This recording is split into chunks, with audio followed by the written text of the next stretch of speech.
你好，你好，你姓名呀？很好，你呢？我也很好。你喜欢韩语吗？对，喜欢。Таң калып турасызбы? Таң калганның кажети жок. Анткени азыркы глобалдашып турган дүйнөдө көп тил билүү бул муктаждык. Көп тил билүү албетте бүгүнкү күндүн талабы. Көп тил билүү азыркы аламдашып жаткан заманда кыялдарга эртерээк баруунун эң бир эффективдүү жолу. Буга байланыштуу биз дагы көп тил үйрөнүүнүн аракетин кылып турган учурубуз. Маселен, Кытай тилин. Кытай тилин үйрөнүп Кытай эл республикасына бара албасак дагы өзүбүздүн Кыргыз-Кытай факультетиндеги Кытай окутуучулары жана Кытай тилин үйрөнүп жаткан студенттерге таанышууга келдик.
Өз алдынча Кыргыз-Кытай достук мамилелерин чыңдоо, эки элдин ортосундагы билим берүү, маданий тажрыйбаларды алмаштыруу, Кыргызстандагы каалоочуларга Кытай тилин үйрөтүү жана маданиятын кеңири тааныштыруу максатын койгон.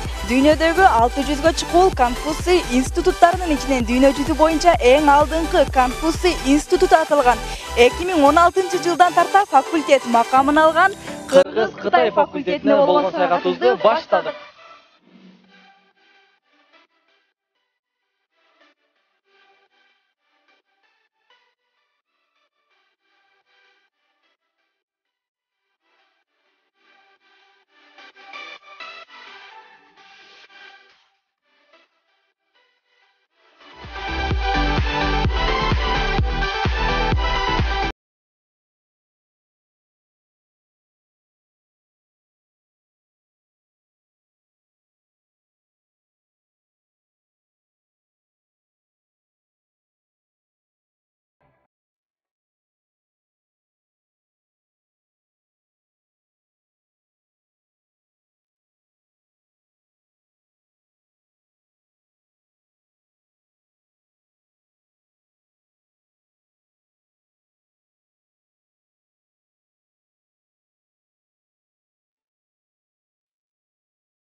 Ошмуда Кытай Эл Республикасынын билим берүү мекемелери менен биргелешкен структура ачуу маселеси бир топ жыл мурун эле көтөрүлгөн.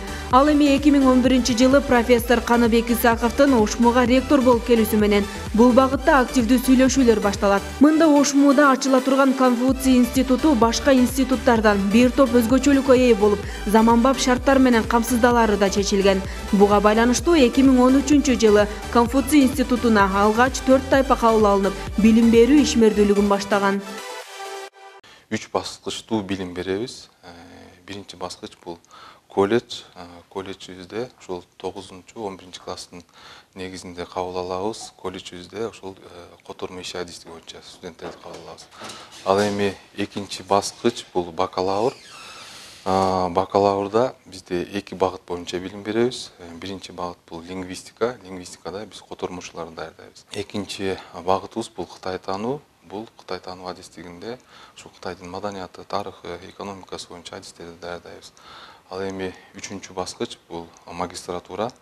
Бизде ушул бакалаврдагы студенттер магистратурага улануу үчүн биз магистратураны дагы ушул лингвистика жана Кытай таануу багыттары боюнча ачканбыз.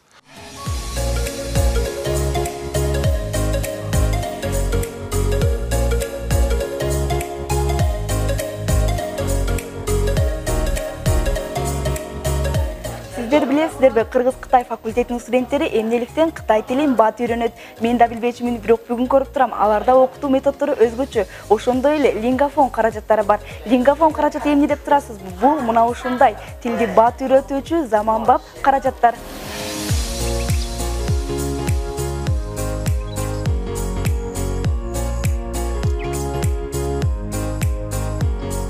Учурда аталган факультеттин студенттери Кытай тилин, адабиятын жана маданиятын таануу, Кытай экономикасын, бизнес сырларын үйрөнүү багыттары боюнча билим алышууда. Кыргыз-Кытай факультети менен Кытай Эл Республикасынын жогорку окуу жайларынын ортосундагы кол коюлган ар тараптуу кызматташуу жана достук келишимдерине таянып, институттун эсебинен кошумча билим берүү кызматтарын академиялык мобилдүүлүктү өнүктүрүүдө. Аны менен катар эле заманбап коомдогу конкуренцияга туруштук бере ала турган билим берүү программаларын ачып, кесипкөй адистерди даярдоодо.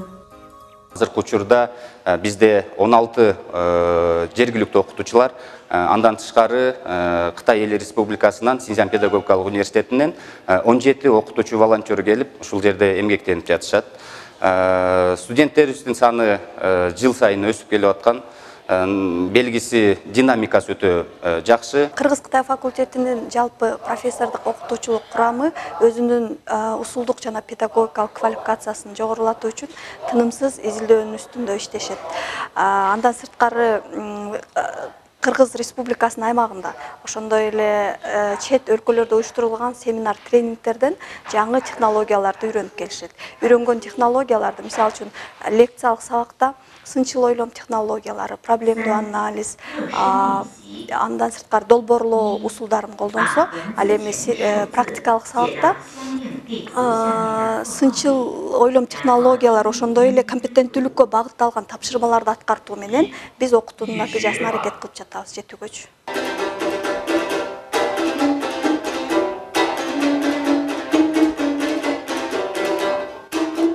Керемет, эң сонун өзүңүздөр көрүп тургандай эле кытайлык мугалимдер кыргыздын улуттук аспабы болгон комузда кол ойнотуп, күй чертип жатышат.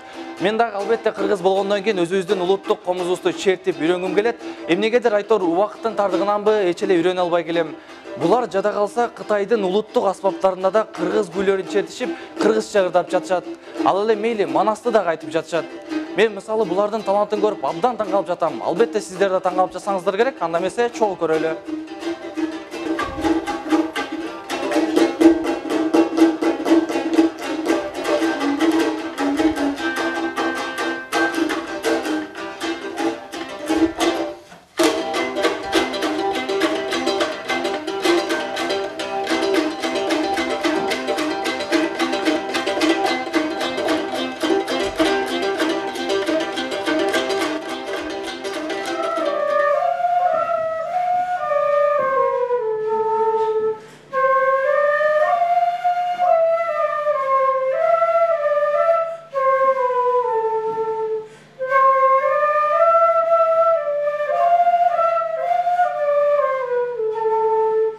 Менин атым Жиньяо, мен аушымда Кытай тили боюнча окутуучумун.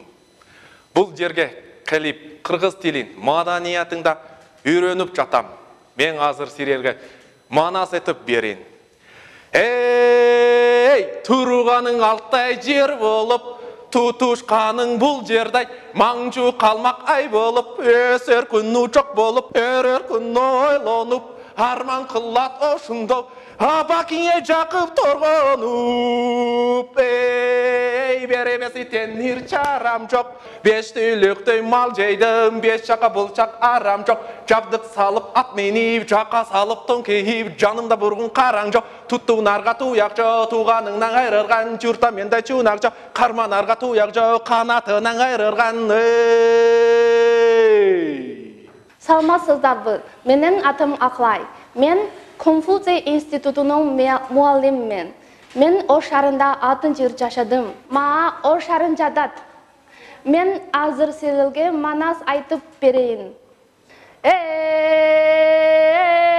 Айтканымдын түйүнчү, Arstanım çakıp suyuncu, degenimden suyuncu, deg çakıp suyuncu, bayçak baram suyuncu, bugün senin bağına Arslan Turhan şelkildi, onkoruna karakan, karmay tuştu ermanas, alamdamınday çok bolote.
Bizim baştan yerir hanaud bugün, sizin minder rojarukun oldun gün. Adayındap taramanjak adişka, başta sarap kayra atka barışka. Bizim baştan yerir hanaud bugün, sizin dergen yerir hana çöp bugün. Jerukin jautor uzak değçeri, kıyın kundun abacakandan deste, sinkenler ba, gunun katiti, umur jadidi, sadahan sahanarhan, harbi kunundu değilmeyin, sadahan. Kang Seyda Chak Shobiri, Kang Seyda Chak Shobiri. Rahmat. Кыргыз-Кытай факультетиндеги студенттер бир гана билим алуу менен чектелбейт. Маселен, өздөрүн ар тараптуу өнүктүрүү үчүн коомдук маданий иш-чараларга, түрдүү республикалык, эл аралык сынактарга катышып турушат. Ал эми Кытай тилин мыкты өздөштүргөн билим алуучулар болсо, Кытайдагы беделдүү жогорку окуу жайларында билим алып келүүгө мүмкүнчүлүк алышкан. Поехав в Китай, я ощутила гордость за наш Кыргызстан, за наш университет. И там я участвовала в конкурсе и заняла первое место. Была горда за наш университет. Я думаю, что я получила первое место, потому что я училась именно здесь, потому что тут действительно дают лучшее образование, самое лучшее. Биз Кыргыз-Кытай факультетинин студенттери бир гана Кытай тилин окуп, аны менен гана чектелбестен, башка ар түрдүү тармактардан да өзүбүздү сынап келебиз. Мен Чыңгыз Айтматовдун 90-жылдык мааракесине карата өткөрүлгөн жалпы Кыргыз Республикасынын жалпы окуу жайларынын студенттери арасында Айтматовдун чыгармачылыгын эң мыкты изилдөө боюнча конкурста катышып, 3-место алып, диплом жана 22.500 акчалай сыйырка ээ болдум.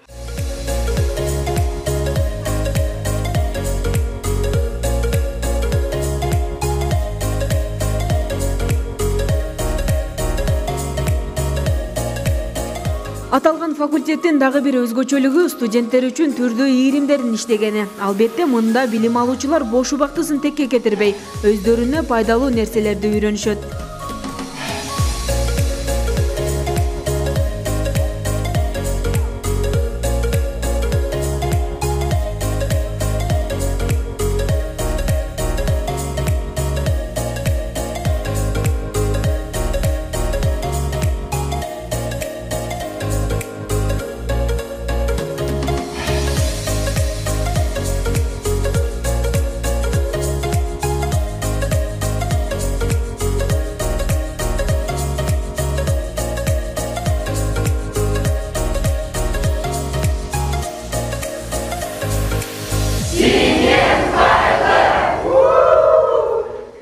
Ош мамлекеттик университетинин тарбия департаменти тарабынан атайын иштеп чыгарылган иш планынын негизинде факультеттин планын иштеп чыгабыз. Жылдык план ага карата спорттук, маданий, тарбия иштерин алып барабыз. Бир эле тарбиялык максатта иш алып барбастан сабактан сырткаркы учурда студенттерди 12 түрдүү атайын ийримдер бар. Ийримдерде студенттердин сергек жашоого жана билимге тартабыз.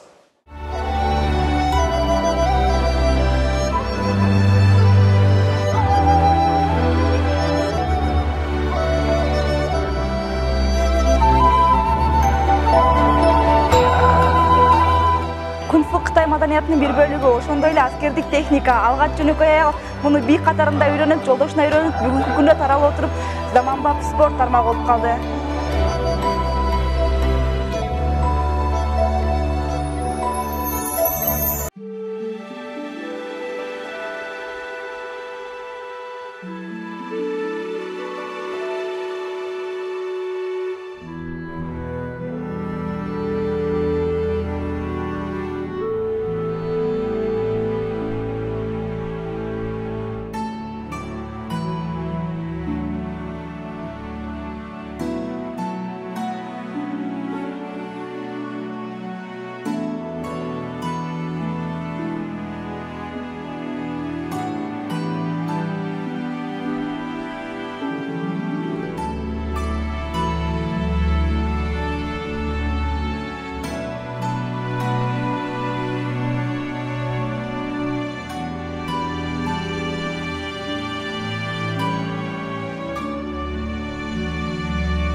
Бул чай абдан өзгөчө чай экен.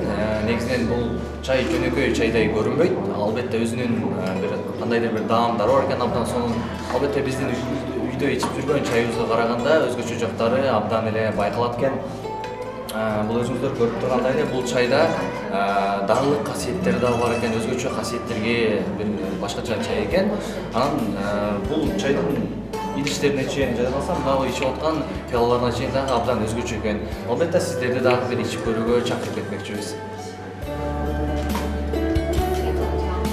Кыргыз-Кытай факультети Ошмунун миссиясынын негизинде заманбап билим берүү чөйрөсүндөгү өзгөрүүлөрдүн жана атаандаштыктын талаптарына жооп берүү менен мындан ары да ар тараптуу өнүгүү максатын көздөйт. Кийинки 5 жылдын ичинде Борбордук Азия чөлкөмүндө Кытай таануу жана Кытай тили багыттары боюнча изилдөөлөрдү жүргүзүүгө ыңгайлуу шарттарды түзүп, факультетти уникалдуу илимий билим берүү жана маданияттын борборуна айлантуунун үстүндө, жалпы жамаат тынымсыз аракеттөнүүнүн үстүндө иштеп келет.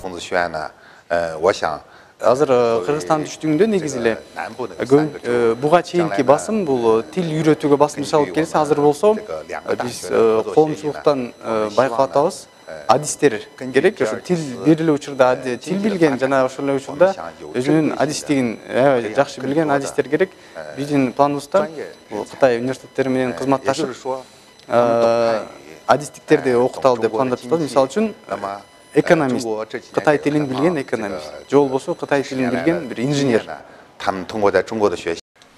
Кытай эл республикасы менен ар тараптуу үзгүлтүксүз кызматташуу, чет тилдеринде сүйлөгөн, жаңыча ой жүгүрткөн, жоопкерчиликти сезе алган, жогорку этикалык жана моралдык сапаттарга ээ, дүйнөдө өз алдынча туура чечим чыгара алган, улуттук кызыкчылыктарды жана баалуулуктарды биринчи орунга койгон кадрлардан болгуңуз келсе. Кыргыз-Кытай факультети